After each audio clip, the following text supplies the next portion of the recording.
Innovation has been at the heart of Field Days since its inception, so I'm down here at the Innovations Hub to check out some of this year's contestants in the awards, and to talk me through all about it is Judge Shane Dooley from Callaghan Innovation. Hi. How's it going? It's great. Pretty exciting space. Yeah, so this is the middle of the busiest day for us. We're judging. We have approximately 80 entrants. It's an excellent opportunity for New Zealand agri-tech companies to show their products to the public, show it to us, show it to potential partners, farmers, investors, and just in general, just interact with potential customers.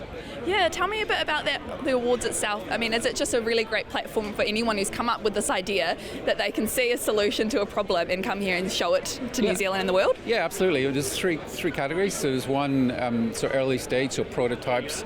There's one that I judge is products that have just gone to market within New Zealand, and then there's an international category as well. So all up there's about 70 to 80 entrants, which is a really good number.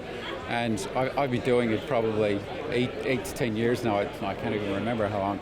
It's my favorite day at Field Days. It's the busiest day at Field Days. And this year, I don't know if it was the fact that we weren't in person last year and there was pent up innovation, but yeah, the standard is really, really high this year. It's really cool. There's some really cool stuff here. And you said you've been judging for almost a decade. Yeah. That's incredible. You must have seen some really interesting things over the years. Yeah, amazing stuff, from the sublime to the ridiculous, really. And the changes I've seen, I guess there's a lot less gadgets. There's a lot less stuff that probably isn't going to scale. There's a lot of stuff here this year that you can see. Yeah, this could really make a big difference. One, to farming and to the environment, to productivity, but also generally to the economy in terms of scaling globally. So there's quite a bit of that. It's really cool.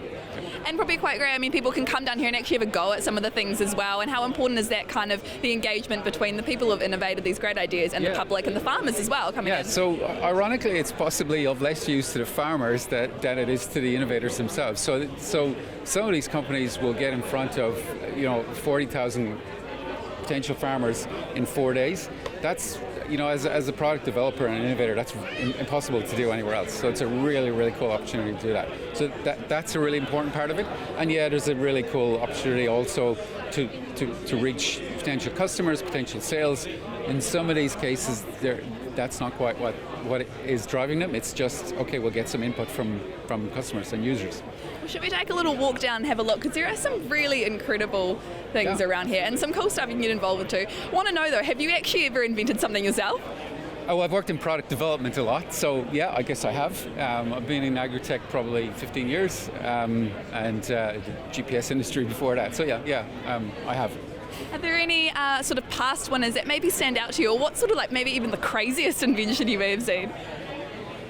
Oh, hey, there's some really good stuff this year. There's facial recognition of cows. That's, not that long ago we would have said that was crazy, and it's actually possible to do now. So that's a really nice example of that. There's been some crazy ones, but some probably more than I care to remember, really. But yeah, that's one that stands out for me this year. When it comes to actually judging as well, is there anything that you look for specifically? I know there's obviously different categories, but what are the key things you look out for? If it's really solving a problem, if there's a business case, and if the team are capable of scaling it, they're probably the primary things. The judges are quite varied. So we've got some farmers, some innovators, we've got engineer. So quite a varied group. And so we kind of cover all the bases. And the farmers always bring us down to earth and tell us, that's not real.